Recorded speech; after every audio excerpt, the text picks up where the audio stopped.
જરા વિચારો તો, એક એવી પ્રેસ કોન્ફરન્સ જ્યાં કોઈ નેતા કે એક્ટર નહીં પણ ખુદ એક રોબોટ જેનું નામ છે ઉત્તમ પત્રકારોના સવાલોના જવાબ આપી રહ્યો છે. આ વાર્તા આપણને બતાવે છે કે ભવિષ્ય આપણા વિચાર કરતાં ઘણું નજીક છે. તો આમાંથી શીખવા જેવી 3 ખાસ વાતો કઈ છે? પહેલું, રોબોટનો આઈડિયા આવ્યો ક્યાંથી? ઉત્તમ સમજાવે છે કે માણસ જેવા મશીન બનાવવાનો વિચાર તો સદીઓ જૂનો છે, પણ આર્ટિફિશિયલ ઇન્ટેલિજન્સ એટલે કે એઆઈ અને સીએનસી જેવી ટેકનોલોજીએ આ જૂની કલ્પનાને હકીકતમાં બદલી નાખી છે. પણ વાત ખાલી થિયરીની નથી, જે આપણને લઈ જાય છે બીજા પોઈન્ટ પર. ઉત્તમ તો લાઈવ ડેમો આપે છે. અચાનક લાઇટ જાય છે અને શું થાય છે ખબર છે? ઉત્તમ પોતે જઈને ફ્યુઝ ઠીક કરી નાખે છે. કેવું ગજબ કહેવાય!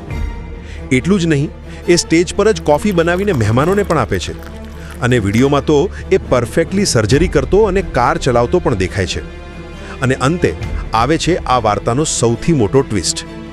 જ્યારે બધાને લાગે છે કે હવે બધું પતી ગયું, ત્યારે ઉત્તમ એક એવો ખુલાસો કરે છે કે બધાના હોશ ઉડી જાય છે. એ કહે છે કે ઓડિયન્સમાં બેઠેલા કેટલાક પત્રકારો અને કેમેરામેન પણ રોબોટ છે.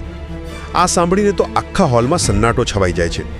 ટૂંકમાં આ વાર્તા બતાવે છે કે રોબોટ હવે ખાલી ફિલ્મોની વાત નથી, પણ આપણી વચ્ચે જીવી રહેલી એક વાસ્તવિકતા છે.